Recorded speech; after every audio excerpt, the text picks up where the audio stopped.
Hello, everyone. I am Karina from Magic of the Moon Astrology and Tarot. I have been learning and practicing astrology and tarot since I discovered them in 2017.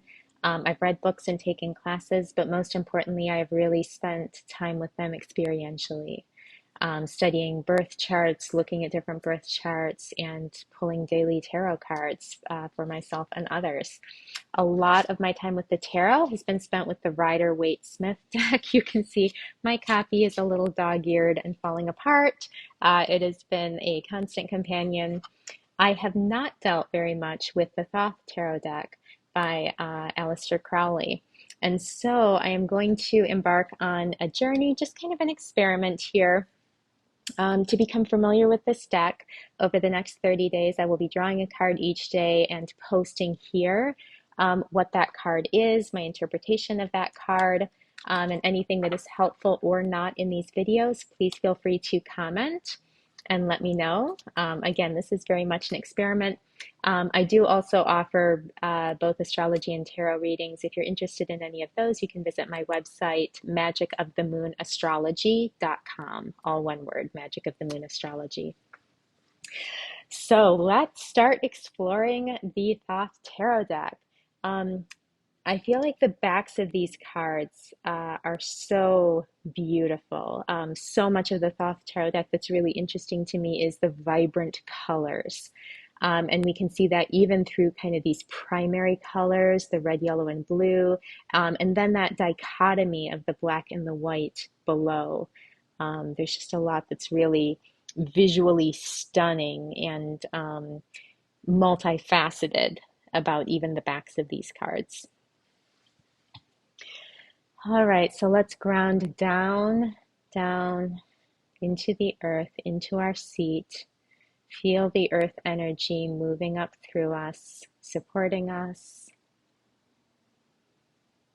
I find that grounding always helps before a tarot card pull, just to get us more in touch with our intuition, with the universe we are seeking answers from. Taking a couple of deep, full breaths. Maybe a question coming to mind from our intuition that we are looking for guidance on from this card.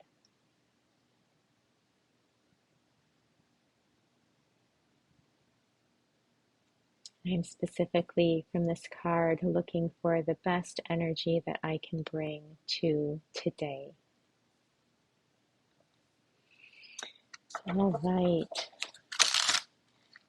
Let's shuffle the cards, continuing to feel grounded, continuing to reach towards the back of our energy space, towards our intuition, not our prefrontal cortex, but back towards our more intuitive, energetic body. And our first card for January 29th is the Moon. Wow, this is a beautiful card that's really rich in symbolism. So astrologically, the Moon Tarot card is associated with Pisces, and we can see the little Pisces zodiac sign down here at the bottom of the card. And Pisces and the Moon card really evoke that darkness. Pisces is at the end of the zodiac cycle. It's the 12th and final zodiac sign before we come back around to Aries. And there's this sense in which Pisces represents the dissolution of ourselves before we kind of reform, and get reborn in Aries. And if Aries is kind of the height of ego and sense of self, Pisces is the dissolution of that.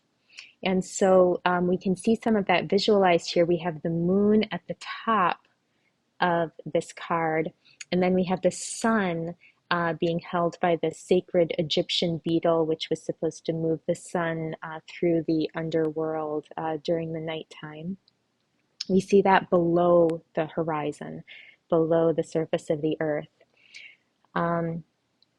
And And then we also have two Anubis figures here with jackals at their feet. Um, and this was one of the Egyptian gods. The jackals are there, I believe, to kind of exact vengeance on those who do not uh, worship or respect Anubis. But there's this sense in which these two mirror image Anubises, they're sort of forming, they're guardians along a path that goes under the moon above the sun. Um, and, Pisces and kind of going through the underworld, going through this dissolution of the ego and coming out the other side, into a reborn Aries.